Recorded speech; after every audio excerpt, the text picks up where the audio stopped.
आइए दोस्तों, आप सभी को हमारे इंग्लिश एक्सप्रेस यूट्यूब चैनल पर हार्दिक स्वागत है।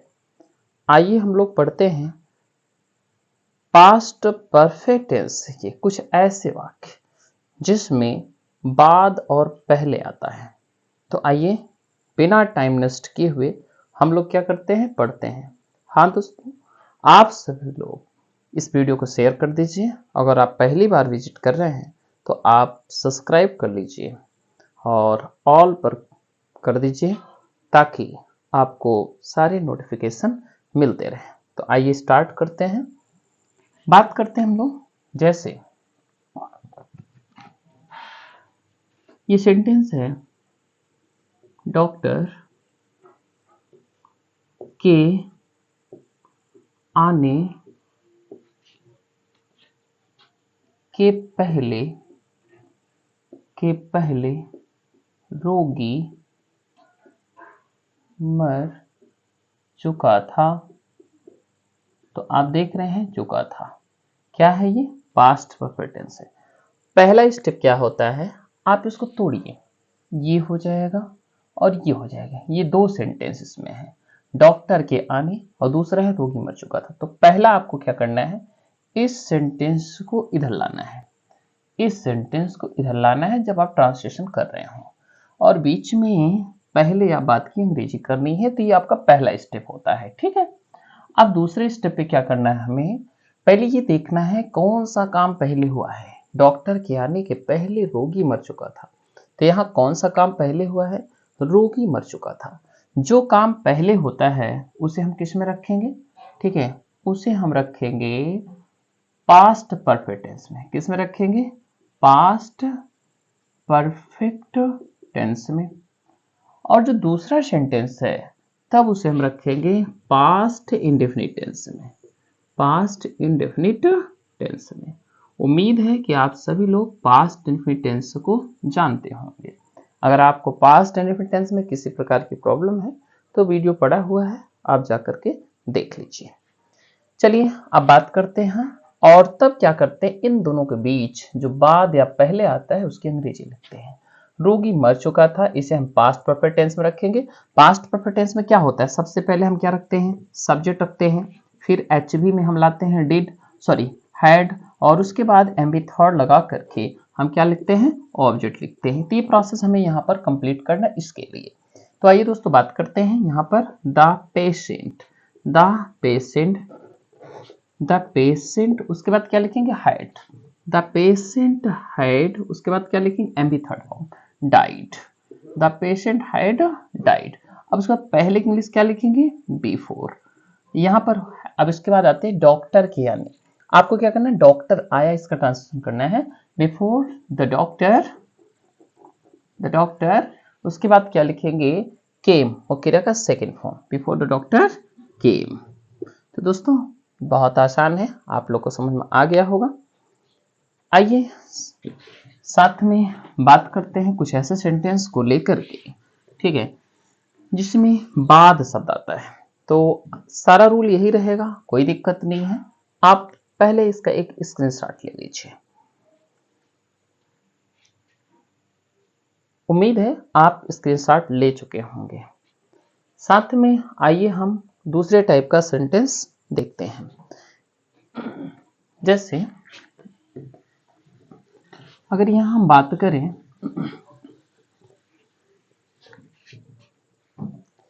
मेरे स्टेशन पहुंचने के बाद, मेरे स्टेशन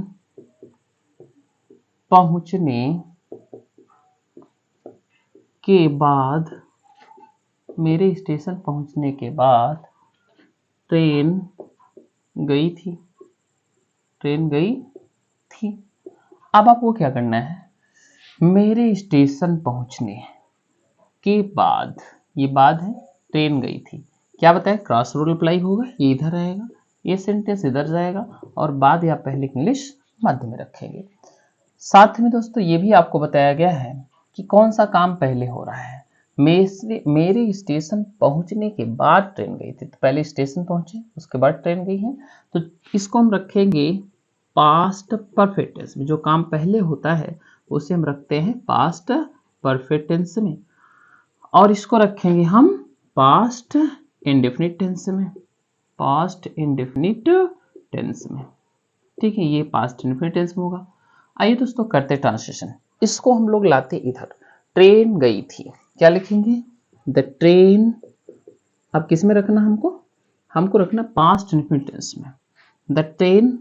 उसके बाद क्योंकि पास्ट इंडेफिनिट टेंस में सब्जेक्ट होता है, फिर एम भी का सेकेंड फॉर्म लिखा जाता है अगर अफर्मेटिव है तो, उसके बाद हम लिखते हैं ऑब्जेक्ट। तो द ट्रेन, उसके बाद मुख्य क्रिया का सेकेंड फॉर्म, गई थी। डिपोर्ट मीन्स होता है जाना यहाँ पर, ठीक है। या आप क्या लिख सकते हैं, डिपोर्टेड अलग हो गई, या लिख सकते हैं स्टार्टेड, द ट्रेन स्टार्टेड, या depart, the train departed. Departed means क्या होता है, अलग होना, या डिपार्टेड के स्थान पे आप स्टार्टेड भी यूज कर सकते हैं, द ट्रेन डिपार्टेड। उसके बाद ट्रेन गई, बाद में इंग्लिश क्या लिखेंगे, आफ्टर, आफ्टर हो गया। उसके बाद मेरे स्टेशन पहुंचने, साथ में देखना है मेरे, और मेरे के इंग्लिश क्या होता है, माई तो होता है, लेकिन माई पजेसिव केस है। कौन सा केस है, पजेसिव केस है। यहाँ पर ये सब्जेक्ट का काम कर रहा है, तो यहाँ पर इसका सब्जेक्टिव केस होना चाहिए, इसका सब्जेक्टिव। और इसका सब्जेक्टिव क्या होता है, इसका सब्जेक्टिव आई होता है, ठीक है। Subjective is also known as nominative, तो यहाँ पर क्या रखेंगे, आई। अब इसको हमको रखना है पास्ट परफेक्ट टेंस में, और पास्ट परफेक्ट टेंस में रखना है तो इसलिए हमें क्या रखना है, सब्जेक्ट के बाद हेड, उसको मुख्य क्रिया का थर्ड फॉर्म। पहुंचने के लिए हम अराइव्ड प्रयोग कर सकते हैं, रीच्ड प्रयोग कर सकते हैं। आफ्टर आई हैड रीच्ड, उसके बाद क्या हो जाएगा, टू स्टेशन, क्या लिखेंगे, टू स्टेशन, टू स्टेशन। ठीक है दोस्तों, उम्मीद है कि आपको समझ में आ रहा होगा। अच्छा, एक बात हमको यहाँ देखना है, अगर हम ध्यानपूर्वक देखें तो ये बाद वाला और जो पहले वाला सेंटेंस है, इसमें एक चीज अगर हम एनालाइज करें तो निकल कर आ रहा है कि जिसमें पहले होता है उसमें पहला वाला सेंटेंस इंडेफिनिट होता है, और जिसमें बाद शब्द आता है उसमें बाद वाला इंडेफिनिट होता है। दोस्तों ये ट्रिक निकल कर आ रही है, जिसमें पहले शब्द इस्तेमाल हुआ है उसमें पहला वाला सेंटेंस वो आपका इंडेफिनिट बनेगा, अगर बाद शब्द आया है तो बाद वाला सेंटेंस इंडेफिनिट बनेगा। तो दोस्तों ये आपके लिए फायदेमंद है, आराम से इस हिसाब से आप कर सकते हैं। दोस्तों ध्यान देना है, एक नोट की लाइन है, एक नोट की लाइन है, यदि वाक्य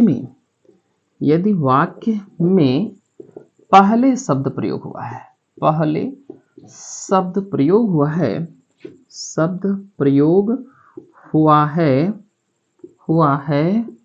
तो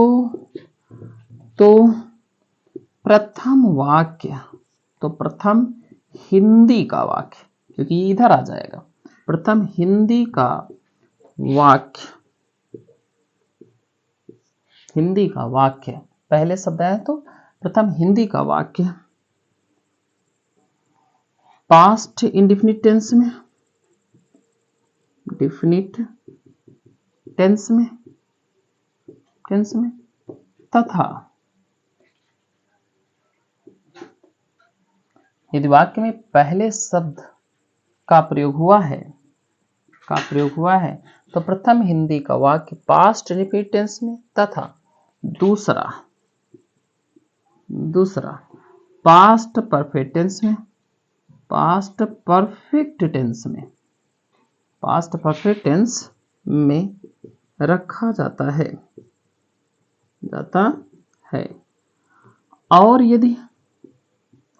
यदि बाद शब्द आया है, कौन सा, बाद शब्द आया है तो बाद का वाक्य, तो अंतिम हिंदी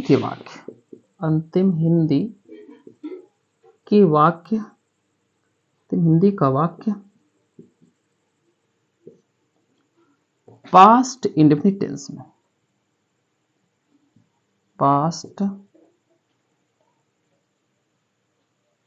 बाद शब्द आया है तो अंतिम हिंदी का वाक्य पास्ट इंडेफिनिट